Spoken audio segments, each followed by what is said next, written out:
زن نیم پیکر از جامعه انسانی است. زن را ستایش باید کرد. زن مادر است. زن خواهر است. زن همسر است. بالاخره نیم از پیکر جوامع انسانی را زنها تشکیل میدن.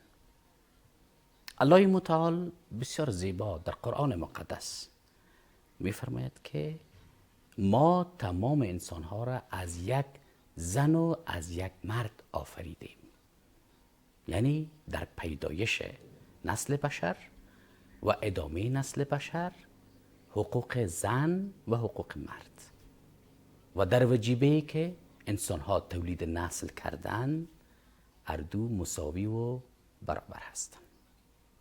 دوستان عزیز، برنامه والعصر است. ما اول توفیق نبوی صلی الله علیه و سلم را تقدیمتان میکنم.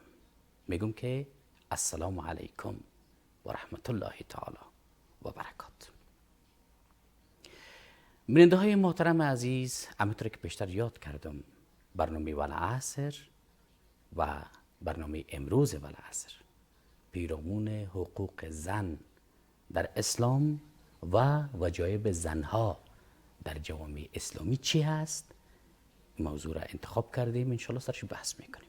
در برنامه حاضر جناب مولوی صاحب حسیب الله حنفی و جناب مفتی صاحب مقام الدین قانت همراه ما هستن. هر دو مهمان عزیز میگم خوش آمدین، صفا آوردین و مانده نباشین. بسیار تشکر که وقتتان در اختیار ما موندین. دوستان عزیز، همونطور که پیشتر یاد کردم که زنها نیم پیکر از جوامع بشری را تشکیل میدن.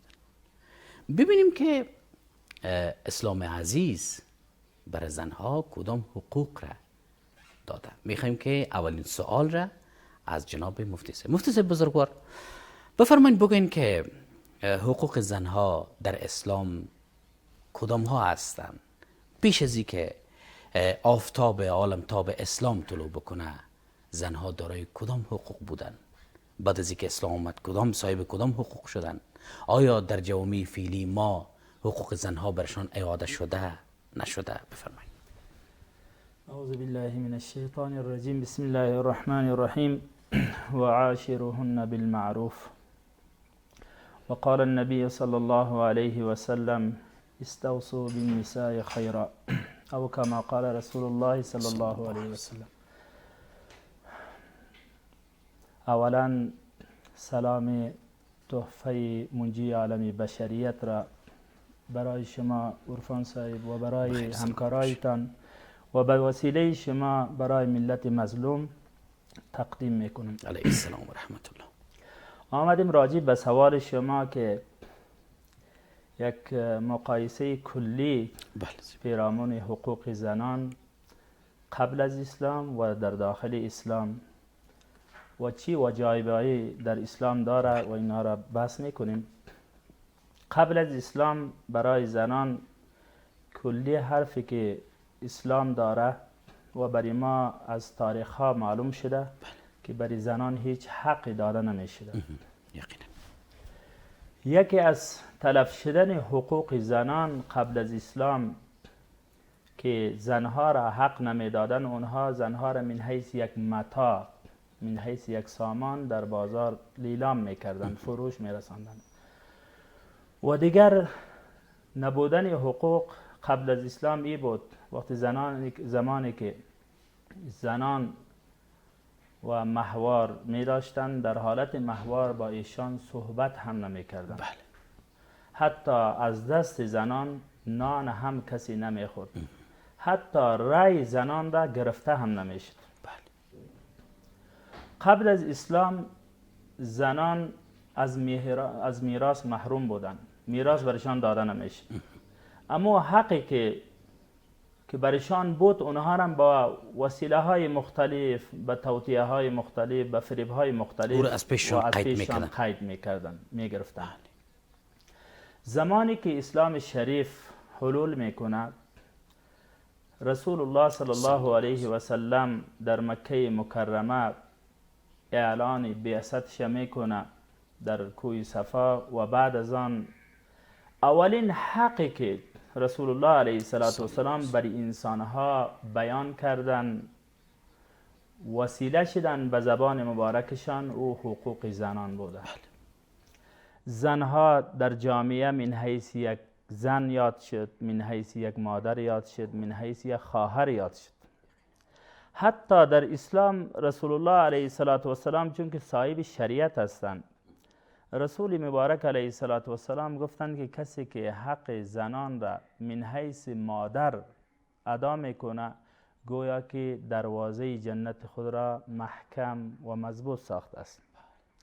هر انسانی که حقوق مادر خود را ادا نمیکنه گویا که یک دروازه جنت خود را فلج کرده و راه خود را به سوی جهنم سوق داده است. در قرآن عظیم شان نو پیشتر بر حضورتان تلاوت کردم و عاشروهن بالمعروف. الله متعال میگه شما زندگی خوب بکنین با همراه زنان خود، به طریقه نیکو، به طریقه احسن با همراه زنها و زندگی بکنید. در حدیث مبارک رسول الله صلی الله علیه و سلم هم اشاره شد که رسول مبارک علیه السلام فرمودند استوصوا بالنساء خیرا. من شما را توصیه میکنم در ارتباط زنانتان خیر را شما نیکی بکنید، خوبی بکنید، با خوبی رفتار بکنید. بنابراین و این مقایسه کلی که ما و شما داریم قبل از اسلام چی بوده و بعد از اسلام. در اسلام رسول الله علیه السلام آخرین که حجی که ادا کردن، یک حج فریضه‌ای که رسول الله علیه السلام در آخرین زندگی خود که 81 روز بعد از او رحلت کردن به سوی الله متعال رفتن، رسول مبارک علیه السلام آخرین خطبه جهانی خود را در عرفات که ارائه کردن و صحت امت در ارتباط زنان بود که شما احتیاط بکنین در ارتباط زنانتان.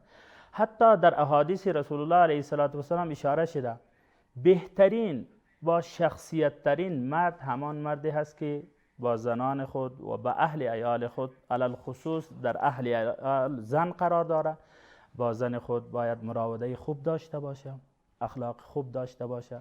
همچنان رسول الله صلی الله علیه و سلم در حدیث مبارک میگه، حضرت انس میگه رسول مبارک علیه السلام هیچ وقت در مقابل عیال خود و علی خصوص در مقابل ما من حیث یک غلام، من حیث یک خادم که چرا نگفته. لفظ چرا در زبان رسول الله مبارک صلی الله علیه و سلم نبوده است. در مختلف در مجالس که وقتی که پیامبر گرامی علیه السلام به همراه خانمای خود می نشستند و قصه می کردن و بسیار با نرمی به همراهشان خوش اخلاقی می کردن، صحبت خوب داشتن. بسیار تشکر. بخیر سلامت باشین جناب مفتی صاحب، ان شاء الله برمیگردیم. جناب مولوی صاحب، بین اول از امی حق زن یا حقوق زنها شما اول یک تعریف بدین.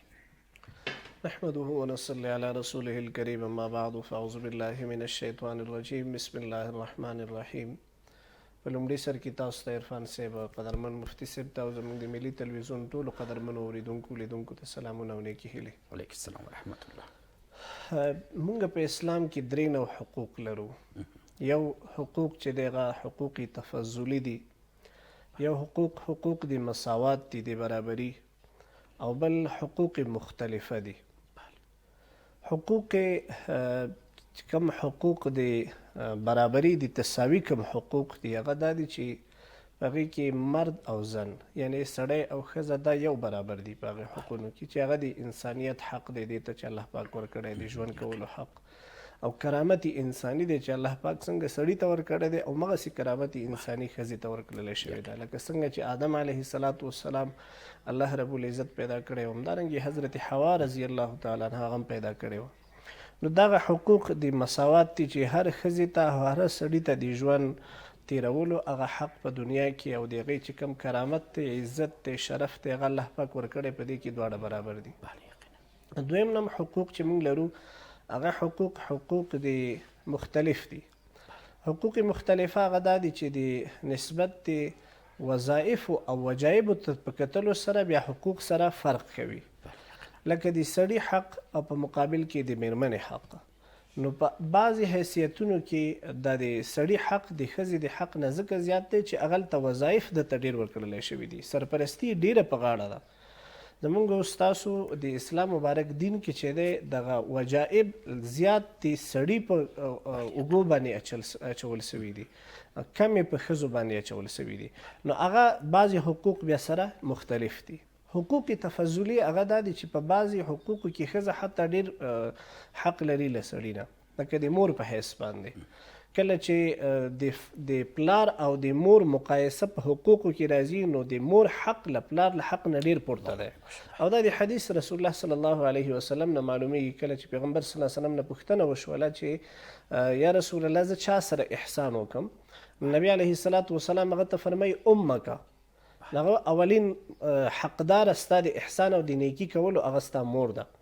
په دویم نمبر کې بیا پوښتنه کوي هغه صحابي چې دا خو صحیح شو خو دا خو مور شوله، اوس دویم حق راته وښیه چې بیا چا سره احسان وکړم. نبی علیه الصلاة والسلام ورته بیا فرمایي امکه، مور دی حق. په دریم کرت بیا ورته فرمایي امکه، څلورم کرت ورته وایي اباکه.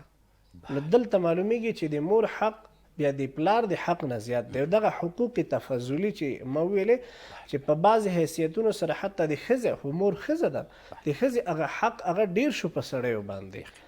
نو دغه حقوق تفضلي دي. دا درې قسمه حقوق دي چې اسلام عزیز هغه توضیح کړي دي او نسبت هغه وظایف و جای ته و جناب مولوی صاحب، همونطور که جناب مفتی صاحب پیشتر تفاوت‌ها را یاد کردن که پیش از اسلام واقعا که برای خانم‌ها حق حقوق ارزش حتی قائل نبودن، بعد از اسلام عزیز زمانی که یعنی اسلام طلوع کرد کدام ارزش عرفان صاحب دا خبره چې اکثریت یادېږي چې د اسلام نه مخکې او د اسلام نه وروستو که دې ته چېرته دقیق مونږه فکر وکړو که نه، نو دلته یو خاص مسله مونږ یادول غواړو. هغه دا ده چې کله کله دغه هغه کسان چې د مفکورې لږ خرابې وي هغوی داسې فکر کوي چې والا دا د حقوقو د ښځو په دې حقوقو کې لکه چې دا مسله په اسلام کې خدای نخواسته داسې ډېر سخته راغلې ده، ځکه موږ ورته وایي چې اسلام مخکې کم حقوق او اسلام کم ورته ورکړو. نو د هغې یادونه ډېره ضروري وي. قرآن د هغې نه یادونه کوي چې د اسلام یعنې د رسول الله صلی الله علیه وسلم راتګ نه مخکې قرآن یادونه کوي چې کله به د یو سړي لور پیدا شوله واذا بشر احدهم بالانثى ظل وجهه مسودا وهو کظیم، مخ به تک تور شو، قهر او غصه به ورباندې راغله. بلکې په روایاتو کې راځي چې چاته به دا خبر ورکړي چې لور دې پیدا شوې ده، ده به خپل کور پرېښوده، بیا به چا سره لیدل به یې نه کول له شرم نه چې د ما غیرت دا تقاضا نه کوي او چې د ما لور ولې پیدا شوې ده، نو چا سره به لیدل نه کول، ملاقات به چا سره نه کوو. او حتی بعضې کسانو به د لور په پیدا کولو باندې ښځه هم وژله. داسې خلک و چې د لور په پیدایش باندې خپل ښځې ته به طلاق ورکوی، ته لورګانې ځای زه داسې ښځه غواړم چې هغه ماته زمن راوړي. او په حدیثو په روایاتو کې راغلي دي چې کله هغه صحابي د پیغمبر صلی الله علیه وسلم ته قصه کوي د خپلې لور چې هغه د خپله لور وړې وه او ژوندۍ یې خښه کړې وه، او ډېره مشهوره واقعه ده چې موږ برنامه هغومره وخت نه لري چې هغه موږ بیا تکرار کړو. یعنې دا داسې عادي خبره نه وه د خپلې لورګانې خښول، دا واقعا د هغوی هغه ناسم غیرتونه وو چې هېڅ غیرت ورته ویلی کېږي نه، او د غیرت په نوم باندې د خپلې لورګانې وژلې، دا د اسلام نه مخکې. بلکې حتی د خپل اولاد د پهلوان زوی د پیدا کولو لپاره به دوی خپله ښځه یو پهلوان سړي ته لیږله چې هغه سره مجامعات وکړي، بیا له هغه نه پهلوان پیدا سي. دومره یعنې هغه انساني غیرت هغه شاته تلی و. نو دغه و چې کله نبي علیه الصلاة والسلام راځي نو پیغمبر صلی الله علیه وسلم یو ځل معلوموي چې ښځه یعنې د مور په حیث باندې کم مقام لري، ښځه د لور په حیث باندې کم مقام لري. نبی علیه الصلاة والسلام لور مبارک حضرت فاطمه رضی الله تعالی عنها چې کله راځي پیغمبر د خدای هیڅ چاته نه دی ودرېدلی، یوازینی کس هغه حضرت فاطمه وه چې کله به رادننه سوله پیغمبر سلام به ورته راجګ سله خپل ځای نه، او بیا به هغه په دې خپل تندي مبارک په حضرت فاطمه هغه به چې د مچ کړله بیا به یې ځان سره خپله کېنوله، د هغې به دومره استقبال کوه. دا هغه د لور مقام چې شریعت هغه موږ ته راوښوده چې ښځه د لور په حیث باندې د خور په حیث باندې ښځه څومره مقام مقام لري. د میرمنې په حیث باندې حضرت عایشه رضی الله تعالی عنها نه چې کله پوښتنه کوي چې پیغمبر سلم کورنۍ ژوند څنګه، نو هغه ورته فرمایي چې پیغمبر سلم به چې کله کور ته راغی موږ سره به د کور په کارونو کې حصه اخیستله، نه به یې دا ویلي چې زه پیغمبر یم، ما دومره لوی مقام دی، ما ته الله رب العزت چې دی زه اولین او آخرین پیغمبر پیدا کړی ما، آیا زه به ښځو سره نه. وایي پیغمبر سلم به موږ سره داسې لګیا شه لکه څنګه چې کور کې موږ خپله لګیا یو کورني کارونه کوو. دا د پیغمبر سلم هغه ارزش ورکولو ښځو ته، او بیا ورته فرمایي چې خیرکم لاهلي وانا خیرکم لاهلي. بهترین په تاسو کې هغه دی چې هغه د خپلې ښځې او د خپل خاندان لپاره هغه ښایسته او ښه واوسیږي، او بهترین زه یم چې د خپل خاندان لپاره ډېر بهتر تمام شوی یم. دا د اسلام هغه ارزښت و. راځو دې ته چې اسلام خو دغه حقوق تنظیم کړي دي، هغې خو موږ ته راوښودل چې ښځه د مور په حیث باندې کوم مقام لري، د ښځې د میرمنې په حیث باندې کوم مقام لري، او ښځه د خور په حیث باندې کوم مقام لري، ښځه د لور په حیث باندې کوم مقام لري. نبی علیه الصلاة والسلام څومره لویه خوشخبري ورکوي په حدیث مبارک کې چې هغه کس چې د هغه دوه لورګانې پیدا شي او هغه د هغه صحیح تربیه وکړي او هغه لوی کړي، هغه په نکاح باندې ورکړي، قیامت په ورځ به د دغې عمل له وجې نه الله پاک درته جنت نصیب کړي. دا څومره لوی بشارت دی. هغه رحمت چې هغه ستا په کور کې راغلی دی، دې ته زحمت ویل نه دی پکار. واقعا بخیر باشین، سلامت باشین جناب مولوی صاحب، خداوند عمر نصیبتان بکنه. بیننده‌های عزیز، موضوعات خوب را جناب مولوی صاحب و جناب مفتی صاحب یادآوری کردن. انشالله بعد از وقفه باز هم سر مسائل بحث میکنیم. دوستان عزیز میریم به وقفه و بعد از وقفه انشالله که در خدمت شما هستیم.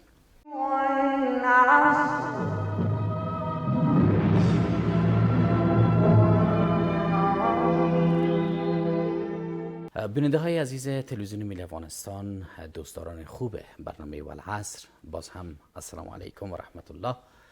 مهمانان عزیز همراه من رئیس دو هستن. موضوع بسیار خوبی را انتخاب کردیم که امروز و در این برنامه پیرامون حقوق زن و وجایب زنها در اجتماع اسلامی بحث میکنیم. جناب مفتی صاحب قانت و جناب مولوی صاحب حنفی، هر دوشان پیرامون مسائل حقوق زنها پیش از اسلام و بعد از اسلام، یعنی در جریان از اینکه پیامبر صلی الله علیه و سلم مبعوث شدن، کدام حقوق و وجایب و کدام ارزش ها را برای خانم ها اونا تعیین کردن.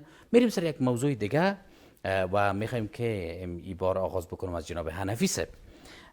جناب مولوی صاحب، الحمدلله نظر به آمار و نظر به شمارش تقریبا 61 کشور جهان اسلامی هستند. موضوعات حقوق زنها را شما در اسلام برشمردین، جناب مفتی صاحب برشمردن، هر دو لذت بردیم و استفاده کردیم. آیا ممالک اسلامی حقوقی را که پیامبر ما صلی الله علیه و سلم با آمدن خودشان و با آوردن قرآن که کلام الهی است، حقوقی را که اونا تعیین کردن، آیا جوامع اسلامی این را واقعا که تطبیق کردن؟ اگر نکرده باشند بیش الله متعال و رسولش مسئول هستند. متاسفانه عرفان صاحب چې دغه پوښتنه ډیره مهمه پوښتنه ده چې اسلام د حقوقو بحث خو مونږ کوو، خو آیا دغه حقوق مونږ ورکړي دي که نه؟ مونږ مسلمانانو د خپلو خویندو ته دا حق ورکړی که نه؟ کله کله زه داسې فکر کوم چې د مونږ د حقوق د نه ورکولو په سبب باندې خدای نخواسته د مغرب دا دایه مؤثره تمامه نشي، ځکه چې هغوی خو د حقوقو د نوم ډېره غټه دایه لري په دنیا کې دا اوسه، او مونږ مسلمانان په دغې حقوق ورکولو کې ډېر شاته پاتې شوي یاستو. د دې نه خو بحث کوو چې اسلام حق ورکړی دی، په دې کې یو شک نشته ده، لیکن همدغه خپل ورور مسلمان نه پوښتنه وکړله چې تا د خپل لور ته د لور په حیث باندې د هغې حق ورکړی؟ نه دی ورکړی. ته د یو ورور نه پوښتنه وکړه ورته تا د اسلام چې کوم حق د میرمنې لپاره ټاکلی، آیا دغه حق تا ورکړی د هغې لپاره؟ نه. آیا دغه مور ته چې کوم مقام اسلام ورکړی، آیا مونږ د خپلې مور ته دغه حق ورکړی؟ نه خیر. څو مثالونه یې زه راخلم. اسلام مونږ او تاسو ته د خویندو په حق کې فرمایي چې هغې ته د نکاح په وخت کې د هغې د انتخاب حق ورکوي، چې هغه خپل ځان لپاره خپل همسر وټاکي. آیا دا حق مونږ ورکوو؟ پلار دا ننګ ګړي چې زه به له خپل لور نه پوښتنه کوم چې تاسو خوښ دي؟ اوهو د موږ ستاسو افغاني ټولنه کې دا خبره ده کله ته ورته ووایې چې د خپلې لور نه پوښتنه وکړه چې آیا دغه کورنۍ دا اوس په سلهاو طلاقونه او خشونت او دا کور خان دې مهمه وجه څه شی ده چې کله پوښتنه وکړي هغه وایي ورور ما نه پوښتنه نه وه کړې یو قسمت پوړۍ وه بس راته چې کله یې دسمال ورکړو بیا راته ویل پلانکي ځای کې مو ورکړې. اوس دغه مهم او اساسي حق چې اسلام دې خور ته ورکړی دی ما نه دی ورکړی، نو د مغرب دایه به مؤثره تمامیږي که به نه تمامیږي. دویم راځه همدارنګې اسلام د میراث حق ښځې ته ورکړی دی، موږ او تاسې ورکو نه ورکو ورته. چې کله یو خور تقاضا د میراث وکړي ورور ورته وایي کفن مړی دی بیا ما ته راځي بیا دې زه تدفین نه کوم باقاعده ورسره رشته ختموي ورته وایي ایسته د ما خور نه چې تا حق واخیسته. حالانکه میراث حقوق خدای چې څنګه په قرآن کې تنظیم کړي دي ډېر مهم مسایل دغسې نه دي راغلي. د لمونځ دومره تفصیلي بحث نشته، د زکات نشته، د حج نشته. چیلنج دی راشئ وګورئ څنګه حق چې الله پاک د میراث هغه ډېر په وضاحت سره بیان کړی دی. دا اساسي مهمه خبره وه ځکه خدای پاک دې ته اهمیت ورکړه. همدارنګې راشئ اسلام چې دی ښځې په بدو کې د ښځو ورکول در بد دادن په بدو کې د ښځو ورکول دا موږ او تاسې په دې ټولنه کې دا رواج دی. ورور جګسي قتل وکړي په مقابل کې 2 خویندې ورکولی کېږي، جرګه کښېني د هغې لپاره یې موږ او تاسې. دا څومره ظلم دی. همدارنگه خپل لور خرسول دا موږ او تاسې کوو. جناب مولوی صاحب ببخشین در جریان صحبت شما ما میخوایم که یک پرانتیز داشته باشیم، یک قوس بگیرم. موضوع بسیار مهمی را یاد کردین که اگه یک برادر استاد میشه یک دشمنی با یک کسی میکنه او را از بین میبره، در مقابلش یک خواهرش یا 2 خواهرش به بد داده میشه که کاملا از لحاظ دین مقدس اسلام ناروا است و حرام است. من میفهم که در جریان همین مجلسی که اینا دایر میکنن یا جرگه‌ای که دایر میکنن حتما علما میشینن. علما چی را سند میگیرن؟ از کجا سند میگیرن که این میکار انجام میتن؟ چرا در مقابل همونطور یک ظلم که صورت میگیره قتل علم نمیکنن که برادر تو اجازه نداری که تو قتل کردی باید قتل شوی، اسلام میگه. وقتی شما قتل کردین باید قتل شوی، این اسلام میگه. اما در مقابل 2 تا همشیره تو چی گناه کرده؟ بفرمایید. مهمه پوښتنه اساسي پوښتنه هم دا ده کنه چې په دغه جرګه کې 2 مولوي صاحبان هم ناست دي سپینګیري په حیث باندې. ما په خپل کلي کې داسې یو نکاح ولیدله چې هغلته یو 18 کلنه نجلۍ راواخیستله یو 70 کلن سړي ته په نکاح کوله. نجلۍ چغې وهلې بار بار ویلې چې خدای په لیاز باندې دغه سړي ته ما مه ورکوئ. په 2مه په 3مه ښځه مې ورکړي خو چې یو سړی خو ځوان اوسېږي که نه. او بیا راځي مولوي صاحب د هغې نکاح بسته کوي. ما مولوي صاحب ته ویلې چې او مولوي صاحب قربان دې شم دغه نکاح دې ولې تړله؟ خو تا به ورته ویلي چې دا نکاح د شرعي لحاظ نه بیخي صحیح نه ده. بس مولوي صاحب وایي ولا خو که زه ونه تړم بل کس به یې راوستی و. دلته دا ډېرې مهمې پوښتنې دي چې زموږ علما خپل مسؤلیت پوره نه دی ادا کړی په دې مسله کې. زه د دې شاهدي ورکوم چې علماو پوره مسؤلیت نه دی ادا کړی. د ښځې حق د زده کړې حق دا د ښځې حق دی. څنګه ستا اولاد زوی حق لري چې زده کړه وکړي، همدارنګې ستا لور حق لري چې زده کړه وکړي. لکه څنګه چې ته خپل زوی ته زمینه د تعلیم او د تحصیل برابرې، همدقسې به یې د خپلې لور لپاره. آیا موږ برابر کړی دی؟ خپل زوی اخلو.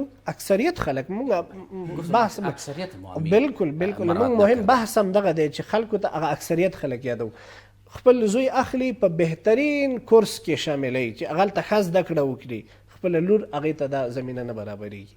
حتی به مکتب نمیمونه، حتی مکتب ته دینی مدرسې ته اجازه نه ورکوي. زما په خپل جومات کې زه خپله مدرسه لرم دینی د نجونو لپاره. داسې سړي شته د خپلې لورګانې نه پرېږدي مدرسې ته او بار بار هغه تقاضات یې کوي چې د خدای په لیاز باندې ټول اصول به زه شرعي هغه چې دی مراعات کړم. یو ورور مې هم راسره ولېږه تر مدرسې پورې چې ځي راځي راسره، خو ما ته اجازه راکړه چې زه قرآن ویم. اجازه نه ورکولی کېږي. دغه مهم بحثونه دي چې موږ د علماو لخوا هم په دې کې پوره مسؤلیت نه دی ادا سوی. کله چې موږ دا د حجاب مسله مطرح کوو دا ډیره مهمه داعیه ده، زه په دې کې شک نه لرم. مګر هم د دې تر شا د نور حقوقو تنظیم د دې باره کې موږ څه کار ادا کړی دی که نه دی کړی موږ؟ چقدر زیباست. انشالله که مولوی صاحب ما یک چیز را میخوایم که اول بر شما حضور جناب مفتی صاحب که باز میرم سر سوال دیگه از مفتی صاحب پرسان میکنم و حضور تمام بیننده عزیز میخوایم که یک چیز را تعهد بکنم که انشالله یک برنامه مختص و مشخص پیرامون مسئولیت ها و وجایب علمای کرام می داشته باشیم که جمع از علما را هم دعوت میکنیم انشالله که پیرامون مسئولیت ها و وجایب علمای دین سرشان صحبت میکنیم. مثلا من چیز بر شما مثال میگم، وقتی در عروسی هایی که در هتل ها صورت میگیره با اون مو مصارف گزافه که هست، مولوی صاحبا واقعا که در جایی که البته در مساجد میباشن در جا صحبت میکنن که این کار گزافه است، یعنی مشکل داره و برادر شما اینقدر مصرف نکنین، این اسراف میشه، اما باز ببینین که اشتراک هم میکنن. پس حقیقت علم بکو استاد شو با امو قدر جرمی که کلان است به اون سویه در مقابلش باید استادگی صورت بگیره. ما نمیگم که علما نه، ما همیش از منبر خود همیش صدای خود بلند کردیم. الحمدلله مانند ما صدها علما هستن، صدا بلند ان شاء الله یک برنامه میگیریم و این موضوع جدی باید باشیم. بسیار خوب است، بسیار خوب است. جناب مفتی صاحب، یک چیز را میخوام از شما پرسان بکنم. همونطور که حقوق زنها را شما هم یادآوری کردین، جناب مولوی صاحب هم یادآوری کردن، پیرامون جزئیاتش هم رفتیم. پس وجایب زنها در جوامع اسلامی چی است؟ زنها چی وجیبه دارن؟ بفرمایید. بسم الله الرحمن الرحیم. جناب عرفان صاحب، زنها وجایب بسیار زیاد دارن در اسلام و در اوایل اسلامی، زمانی که رسول الله صلی الله علیه و سلم در مکه از مکه مکرمه به سوی مدینه منوره هجرت کردند. در وقت در غزوات، در اکثر غزوات خانمای خود را با خود شریک میکردن، میبردن تا اینکه خدمت بکنه به ایشان، و همین خاطر رسول الله علیه السلام بردن. از این متن تاریخ دینی معلوم میشه که زنان وجایب خاص خود دارن، خدمت به همراه شوهرانشان، و در جامعه هم وجایب خاص خود را دارن. از جمله مثلا یک زن باید دکتر باشه، قابله باید باشه، که وقتی که ما اینقدر غیرت داریم من حیث یک افغان، من حیث یک مسلمان غیرت داریم که خانم ما را در پیش یک دکتر مرد برده نمیتانیم، باید که بدیلی از او را پیدا بکنیم. تو نمیشه یک طرف بگویی که من خانم خود در پیش دکتر مرد نمیبرم، دستش لوچ کرده نمیتانم. یه غیرت که بسیار داری، وقتی که را داری این را هم داشته باش که بدیلی از او باید پیدا شود. بدیلی از او باید یک زن دکتر، یک زن پروفسور در دکتری داشته باشیم که ما زنان خود را در پیش دکتر زن ببریم، در پیش قابله زن ببریم. این وجایب اسلام برش داده. داعیه از طرف زنان در صدر اسلام بودن، برای خدمت طفلکا گماریده می شدن. حتی رسول الله علیه السلام هم همچنان برای حلیمه سعدیه سپرده شد. این برای ما اشاره میکنه، تلمیح میکنه که زن باید یک خدمتگار در جامعه کار بکنه، حق خود را من حیث زن ادا بکنه، من حیث یک خادم دین رسول الله صلی الله علیه وسلم ادا بکنه. از بین صحبت‌های شما یک چیز را میخوایم پرسان بکنم. همونطور که شما گفتین که زنها وجایب خود دارن که در پرورش اولاد وطن سهم بگیرن، وجایب خود انجام بدن، وظایف خود انجام بدن. اگر امی خانم ها مثلا از وجایب خود، از وظایف خودشان بیخبر باشن، چطور میتونن که جامعه را اینا پیش ببرن؟ اولاد خود چه رقم میتونن که خوب سوق بدن؟ جامعه را چطور میتونن که برای خوب، در حالی که خودشان بیخبر هستن از حقوقشان، در اثر نخواندن درس، در اثر نرفتن مدرسه، در اثر نرفتن اجازه ندادن پدرها و برادرها به مکتب و مترک مولوی صاحب کردن، به کورس ها و به سمینارها و به پانتونا و به اینجا. جناب عرفان صاحب، هیچ کاری در دنیا به جهالت تحقق نمیشه. یک انسان جاهل هم باشه کار خوبم بکنه، این هیچ در دنیا صورت نگرفته و نمیگیرم. بنان ما به همین تاکید میکنیم که همچنان وسیله به کار رفتن، آموختن کار خوب کردن، بهتر کار را انجام دادن، در عقیب منظره از این کارها علم است، معرفت است، شناسایی به کار هست و این را بخوانن، حاصل بکنن، بیان به جامعه کار خوب بکنن. اگر یک خواهر ما دکتر باشد، اگر یک سیرون به دست یک مادر ما صحیح تیر نکنه، یک پیشکاری را صحیح تشخیص کرده نتانه، تیر نکنه، باز دمیجه پدر دعوا میکنه که برادر تو یاد نداره، خواهر ما تو یاد نداری، چرا تو دکتری میکنی؟ شاید گپ‌های بالاتر از او بزنه، توهین تحقیرش بکنه. وقتی که ما ایتو میکنیم خواسته های از یک زن دکتر داریم، باید بان مادرای خود را، خواهرای خود را که در جامعه تحصیل بکنن. علم برای مرد و زن آمده، فرض قید و قیود در اینجا ذکر نشده. رسول الله علیه السلام زمانی که در تحصیل علم بود، الله رب العزت و الجلال برشان فرمان داد، وصیت کرد، گفت که تو همیشه در دعای تو یاد بکن قل ربی زدنی علما. چقدر عالی است. قل ربی زدنی علما، ای پروردگار من علم را زیاد بکن. در اینجا تخصیص وجود نداره که برای مرد گفته باشه که تو بگو دعا بکن که علم مرا خداوند متعال زیاد بکنه، برای زنان جدا باشه، بلکه برای مرد و زن یک ابلاغ است که برای تحصیل علم باید تلاش بکنه تا اینکه یک چیزی یاد بگیرن در جامعه خود خدمت بکنن. چرا که یک قشر اعظمی مملکت های اسلامی را زنها تشکیل میدن. بله. وقتی که زنها تشکیل میدن، زنها هم حق دارن که در پرده با رعایت حجاب اسلامی کار بکنن و خدمت بکنن. بخیر، سلامت عافیت باشین جناب مفتی صاحب، سلامت باشین. بیننده های عزیز تلویزیون ملی افغانستان، برنامه زیبایی و العصر است. موضوع بسیار خوب را انتخاب کردیم، پیرامون حقوق و وجایب زنها در جامعه اسلامی. ما میخوایم که یاد بکنم از این که انشاءالله در برنامه های آینده مدرک پیشتر جناب مولوی صاحب بیاد کردن، جناب مفتی صاحب بیاد کردن پیرامون حقوق مالی زنها، در مورد میراث زنها، حق مهر زنها، معاش زنها. سر از انشاءالله یک برنامه مشخص میگیریم، البته در هفته های آینده این تعهد میکنیم. حالا میریم به یک وقفه کوتاه، وقفه را با هم میبینیم، میشنویم، انشاءالله که در خدمت قرار میگیریم.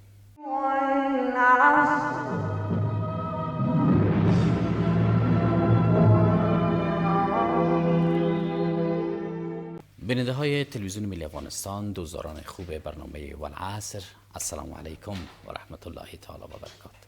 دوستان عزیز، ادامه برنامه والعصر است. موضوع خوبی را انتخاب کردیم، پیرامون حقوق و وجایب زنها در جوامع اسلامی. موضوع بسیار خوبی را مهمانان عزیز ما بحث کردن. یک موضوع دیگر میخوایم از جناب مولوی صاحب حنفی پرسان بکنم که جناب مولوی صاحب از یک چیز خواهرها شکایت میکنن در مورد آزادیشان، که ما گویا آزاد نیستیم. آزادی چی؟ آزادی خانوادگی باشه، چی آزادی اجتماعی باشه و چی آزادی های سیاسی و تحصیلی و تعلیمی باشه. برای خانم ها چه اندازه آزادی از طرف اسلام امر شده؟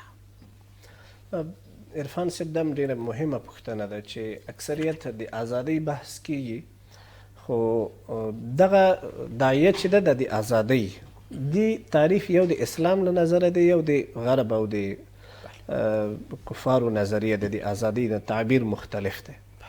اسلام چې د ازادۍ کوم تعبیر لري د ښځې لپاره، هغه ډیر واضح دی چې ښځه آزاده ده په خپلو کړنو کې، په خپلو فیصلو کې.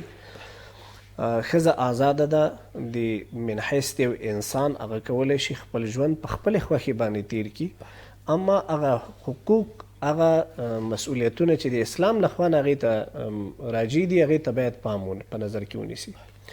ښځه آزاده ده، هغه کولی شي کاروبار وکړي، د خپل ژوند د مسایلو، د خپل مشکلاتو د رفع کولو لپاره دا کار کولی شي، مګر هم هغه لپاره خپل یو چوکاټ دی چې د هغې چوکاټ نه ونه وځي. دا ازادي شوله د ښځې. ښځه له خپل کور نه بهر ته وتلی شي د خپلو مشکلاتو لپاره.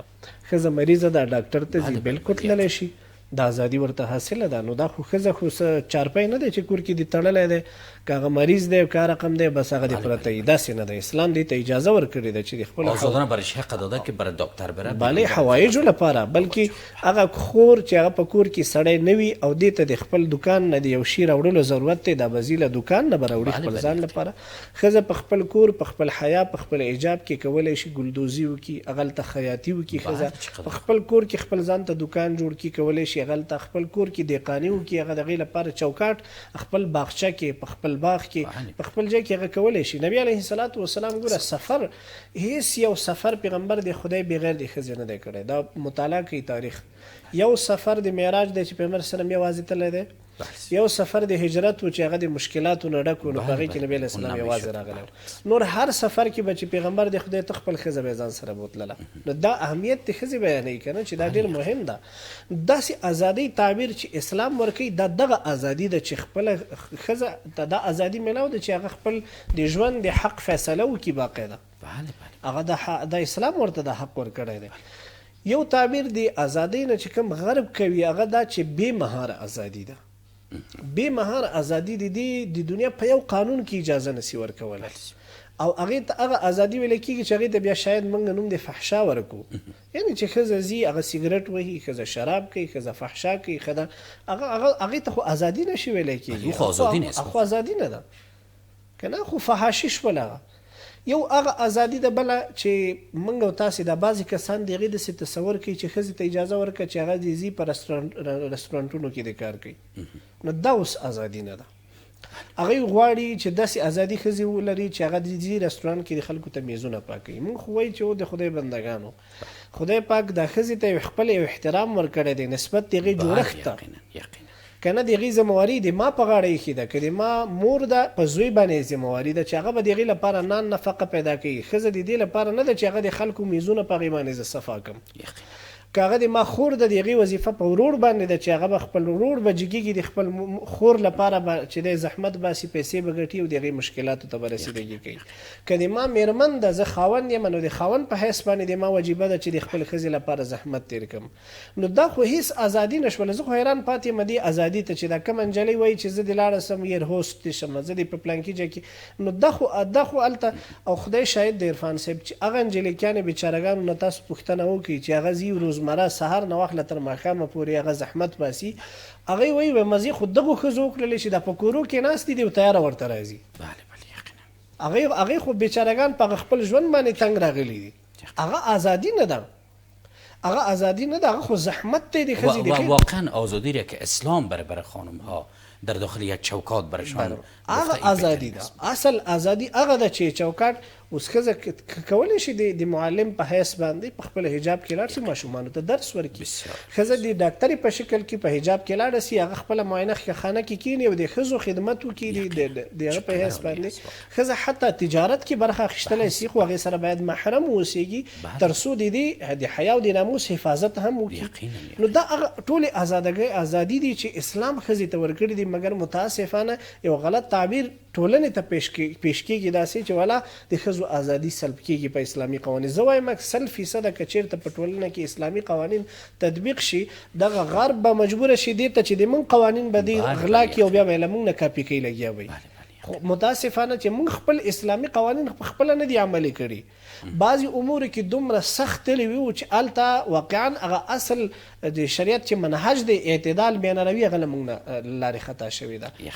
نو دلته اسلام بیا دیدی امر نکنی. جناب مولوی میخوام یک چیز را بگویم، بسیار ببخشید. همونطور که شما گفتین که ما یعنی نتانستیم که امو آزادی یا امو حقوق زنها را در خانواده های خود، حتی در خانواده و در فامیل خود نتانستیم که رو تطبیق بکنیم.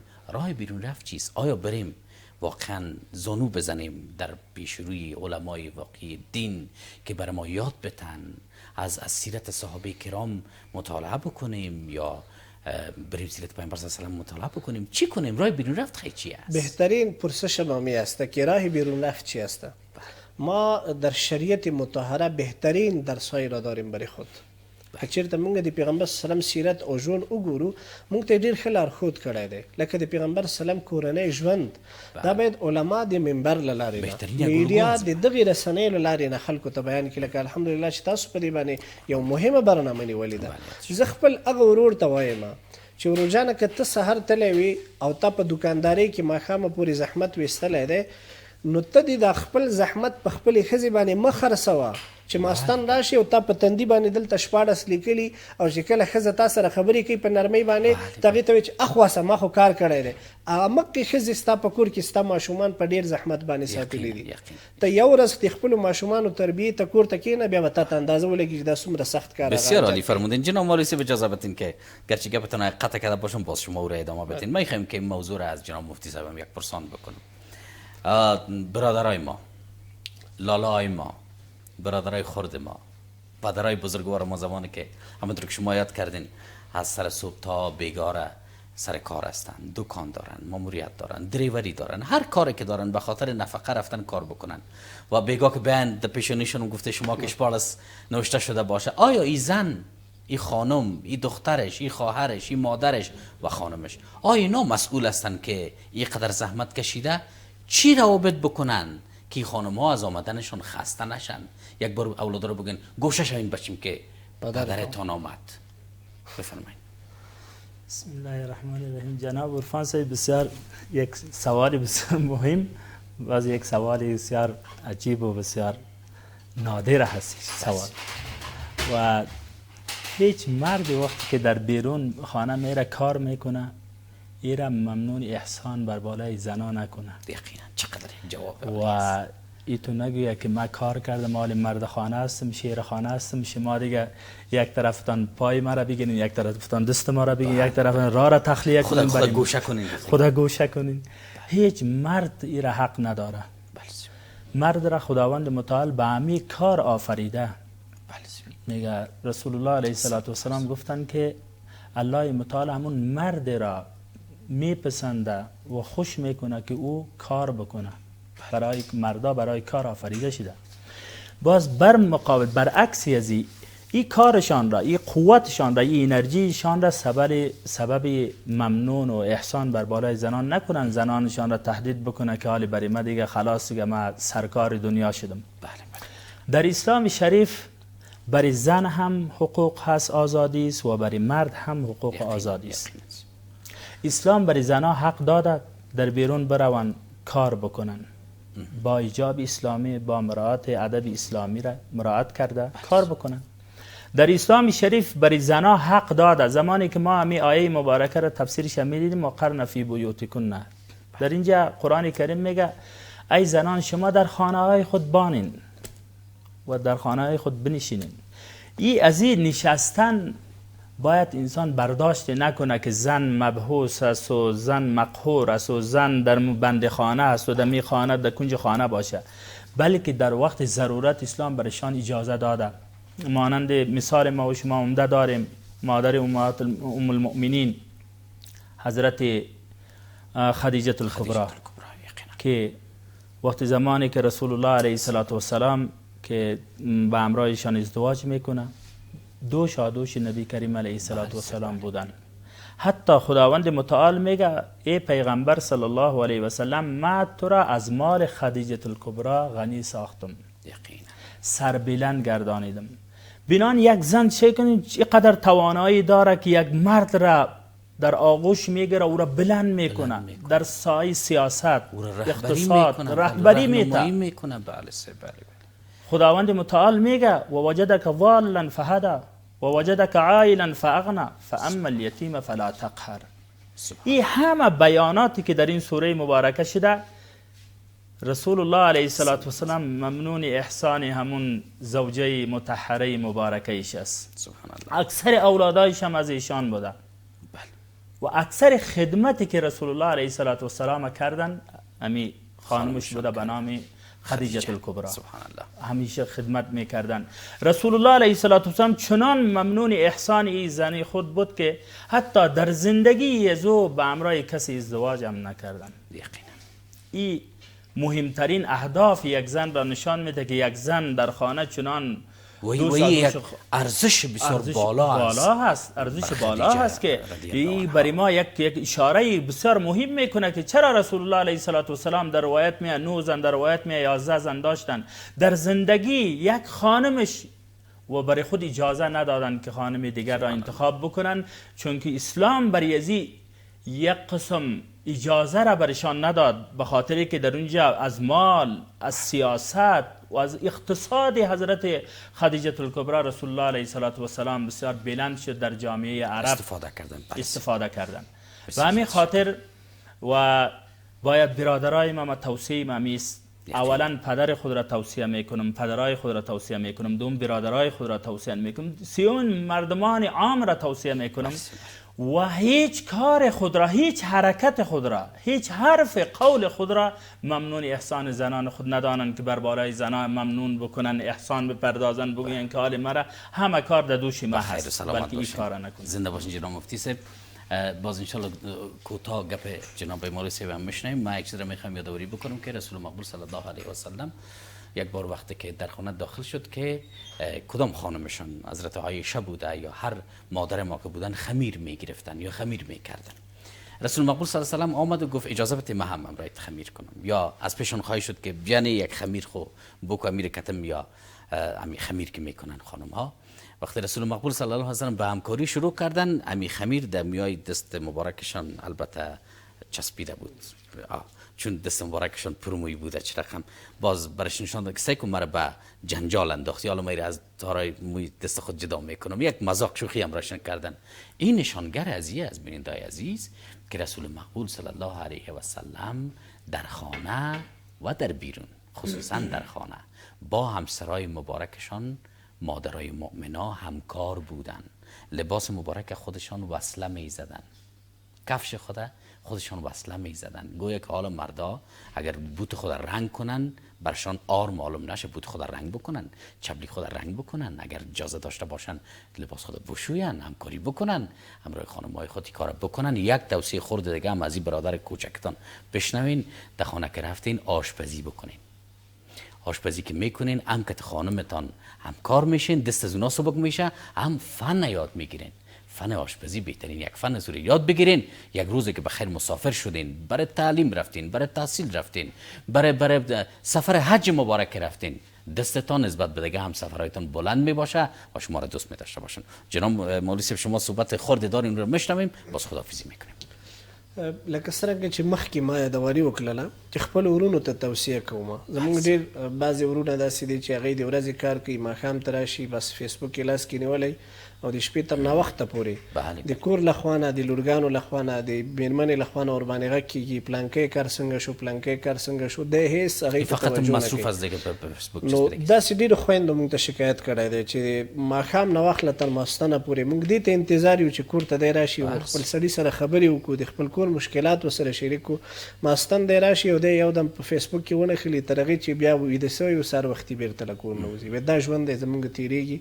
نو تنها دا نه ده چې ته کور ته 100 روپۍ ګټې اوس ذاتي خپل مسؤلیت ته ادا کړه، خپلې ښځې سره، له خپلې مېرمنې سره، له خپلو لورګانو سره، له خپلو بچیو سره خوش اخلاقۍ سره ژوند تېرول دا یو ډېره مهمه خبره ده. مېرمنې له تاسو نه وچه ډوډۍ غواړي مګر په ښو اخلاقو سره. هغه مختلف قسم اطعام چې ته کور ته راوړې او په بد اخلاقۍ خپلې ښځې ته ورکوې دا هېڅکله هغې ته قبول نه دي. هغه په یو جونګړه کې په یو خیمه کې تا سره ژوند کوي خو په اخلاقو سره کوي. زموږ متاسفانه ډېر کورونو کې د سړی له خوا نه بد اخلاقي ترسره کېږي.